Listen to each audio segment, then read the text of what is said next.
I will. So, Good morning, Judge.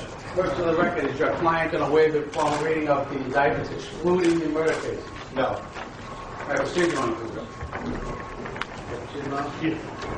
Keith Luke, on April the 3rd, 2009, the grand jurors of Plymouth County returned indictment 9140, charging offense 01, the offense of murder.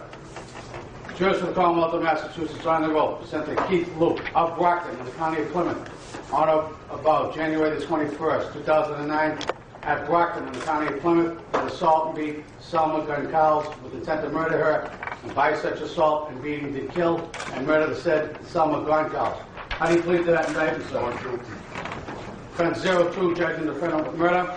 Jurors of the Commonwealth of Massachusetts on their oath present to Keith Luke of Brockton in the County of Plymouth on or about January the 21st, 2009, excuse me, at Brockton in the County of Plymouth, did assault and beat Arlindo Goncalves with intent to murder him, and by such assault and beating did kill and murder the said Arlindo Goncalves. How do you plead to that indictment, sir?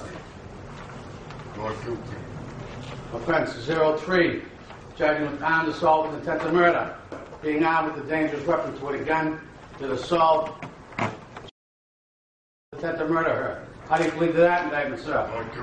04, charging with armed assault with intent to murder, being armed with a dangerous weapon toward a gun, did assault Agnello Ramos with intent to murder him. How do you plead to that indictment, sir?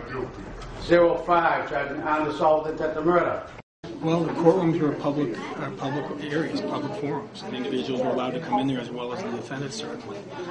But I think that, the family, showed a lot of courage sitting there today, notwithstanding the glares of the defendant. And we'll deal with this like we deal with every criminal case. He'll get his due process, and we'll make sure the right thing happens. Being armed with a dangerous weapon toward a gun, did assault Jack Lopes with intent to murder him. How do you plead to that indictment, sir? You know what? I'm certainly not going to guess as to what the defendant's thinking, but no, I wouldn't put anything past anybody. You know what? Like I said, I can't go into the mind of this individual, nor would I want to go into his mind. I think that, I applaud the courage of the family for being here in court today, standing up for their loved ones. And I think that, we as a community need to stand up and make sure that people understand that we will not sit back and allow these acts to happen. An individual is going to come in and they want to try to intimidate people. Well, good luck to them. It's not going to work. That obviously you have to have a fair and impartial jury. The venari is selected randomly, every day here in the county, and they would come in. They would be asked questions by a judge, whether or not they feel they could be, unbiased and impartial. So we deal with those issues all the time, and I would anticipate that would be able to be something that we could deal with. Being armed with a dangerous weapon toward a gun, did assault Officer James Cronshaw with intent to murder him. How do you plead to that indictment, sir? With a person and compelled said person by force and against her will, or compelled said person to submit by threat of bodily injury, while being armed with a firearm toward a handgun. How do you plead to that indictment, sir? Guilty or not guilty? The other client, no matter how horrific the allegations, is presumed innocent.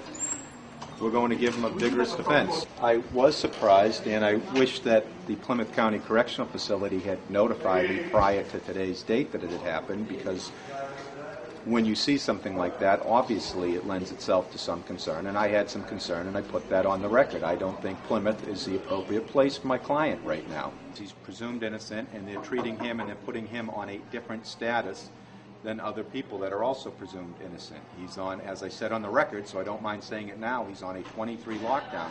This absent any discipline problems from him. So if Plymouth County doesn't feel that they can deal with him, we have a state facility, the Bridgewater State Mental Health Hospital, that can, and I think that's where he should go.